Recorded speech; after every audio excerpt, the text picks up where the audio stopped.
या वर्षीचा आबांच्या नावाचा पुरस्कार या देशाचे केंद्रीय बांधकाम मंत्री की ज्यांनी आपल्याला सगळ्यांना कल्पना आहे की या क्षेत्रामध्ये अतिशय उल्लेखनीय काम केलं. संपूर्ण देशभर रस्त्यांचं जाळं निर्माण केलं, पायाभूत सुविधा उभ्या करण्याचा अतिशय चांगला प्रयत्न केला.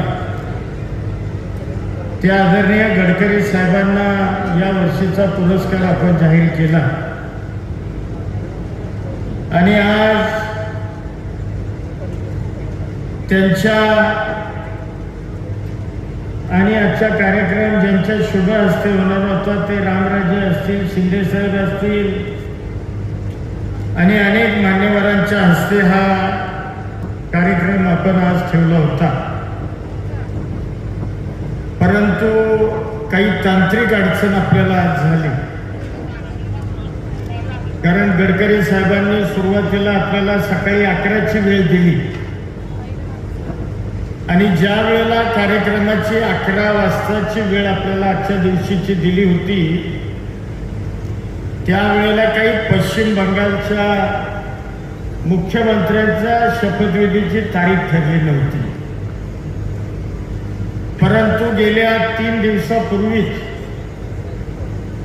पश्चिम बंगालच्या मुख्यमंत्र्यांच्या शपथविधीची तारीख आजची ठरली आणि त्यामुळं काल गडकरी साहेबांचं आपलं बोलणं झालं, त्यांचं स्वतः बोलणं झालं. त्यांनी सांगितलं की 11 ऐवजी मी दुपारी 3 ते 4च्या दरम्यान तुमच्या कार्यक्रमाला कोलकात्यावरून निश्चितपणानं येतो. त्या पद्धतीनं ते मगाशी पुण्यामध्ये उतरले विमानानं. कलकत्त्यावरून तो शपथविधी आटपून ते पुण्यामध्ये विमानानं उतरले आणि पुण्यामध्ये थोडंसं पावसाचं वातावरण आणि एकूणच परिस्थितीमुळं त्यांचं हेलिकॉप्टर या ढगाळ वातावरणामुळं त्या हेलिकॉप्टरला उडण्याची परवानगी नाकारण्यात आली. मी आता त्यांच्याशी 2 वेळा, मी आणि नितीन 2 वेळा स्वतः गडकरी साहेबांशी बोललो. ते म्हणाले तुम्ही जर ऑनलाईन जर कार्यक्रम घेत असाल तर मी आत्ता ऑनलाईन कार्यक्रम आपण करून घेऊ. पण त्यांना आम्ही सांगितलं की साहेब एवढी आम्ही मोठी तयारी केली. या किसनवीर कारखान्याच्या 5ही तालुक्यातल्या किंबहुना सातारा जिल्ह्यातली सगळी मान्यवर मंडळी या कार्यक्रमाला त्या ठिकाणी उपस्थित आहे. त्यामुळं आपण समक्ष कार्यक्रमाला असणं हे आम्हाला उचित वाटतं. त्यांनी म्हणजे आम्ही वेदरची माहिती सगळी गुगलवर घेतली आणि निश्चितपणानं पुण्यातलं वातावरण हे हेलिकॉप्टर उडण्याकरता अतिशय खराब आहे. त्यामुळं पुन्हा आता त्यांचं बोलणं झालं. त्यांनी अतिशय स्वच्छ आणि स्पष्ट शब्दात सांगितलं की मी येणाऱ्या 15 दिवसामध्येच जर मी तिथं समक्ष म्हणजे येणं आवश्यकच आहे. मलाही म्हणले खूप वाईट वाटतंय कारण मी ऐकलं की तुम्ही कार्यक्रमाची तयारी फार मोठी केली, खूप चांगली केली.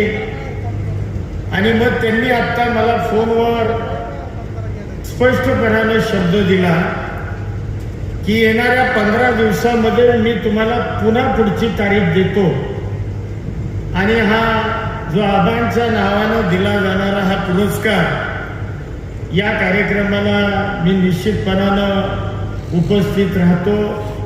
अशी आपल्याला खात्री त्यांनी आत्ता फोनच्या निमित्तानं त्या ठिकाणी दिली. खरं तर कार्यक्रमाच्या आजच्या या संदर्भामध्ये तुम्हाला सगळ्यांना, म्हणजे काही मंडळी सकाळी 11 वाजता आली, परंतु दुपारी 1-2 वाजल्यापासून, म्हणजे काही मंडळी आता गेली सुद्धा निघून लागणार नाही वाट बघून. काही मंडळी पुन्हा असं ठरवलं की लग्न लावून परत कार्यक्रमाला येऊ. त्यामुळं तुम्हाला सगळ्यांना याबद्दल काही त्रास झाला, खूप वेळ वाट बघावी लागली, त्याबद्दल किसनवीर परिवाराच्या वतीनं आणि दोन्ही कारखान्यांच्या सन्माननीय संचालकांच्या वतीनं, अधिकाऱ्यांच्या वतीनं मी मनापासून तुमच्या प्रति दिलगिरी व्यक्त करतो, क्षमा मागतो. परंतु निश्चितपणानं येणाऱ्या 15 दिवसामध्ये आपण पुन्हा एकदा हा कार्यक्रम अतिशय यापेक्षा सुद्धा भव्य स्वरूपामध्ये हा कार्यक्रम गडकरी साहेबांना आणूनच याच प्रांगणामध्ये हा कार्यक्रम पार पाडला जाईल असा विश्वास या निमित्तानं देतो.